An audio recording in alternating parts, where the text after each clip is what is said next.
how did you hear about Live 58? Well, that's a great question. As far as how did I get connected to 58? First of all, again, I think that individual churches who want to make a big difference, it can be discouraging because you say, well, what can we do? One church.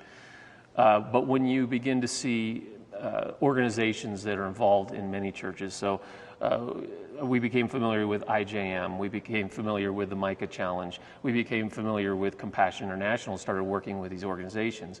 Well, that's where we learned about the 58 movement and the movie that kind of represents all of these organizations as an umbrella and helping churches steer towards these authentic, very productive organizations that are storming the gates of hell in so many areas, whether it's justice, sex trafficking, child sponsorship, safe water, all the above. So this movie, that's how we came across it. Yeah, so how did you use the movie specifically with your congregation? Well, we showed it to our whole congregation, and it was a huge moment for our church because I think that what I love about the movie is it's heavy because poverty is heavy, and extreme poverty, it's just so oppressive.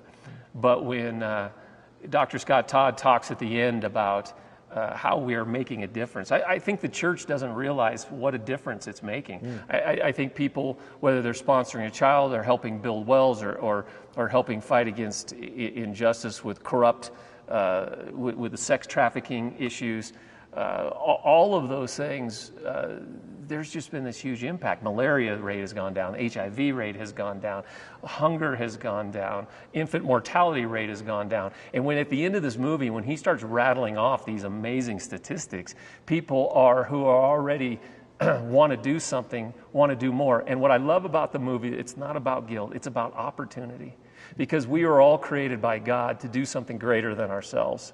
But I think the church has tried to motivate too many times, maybe just out of guilt or out of just bad news. Well, we got to do something. Where the 58 movement is really about, no, we can storm the gates of hell and we can be repairers of walls and rebuilder of cities.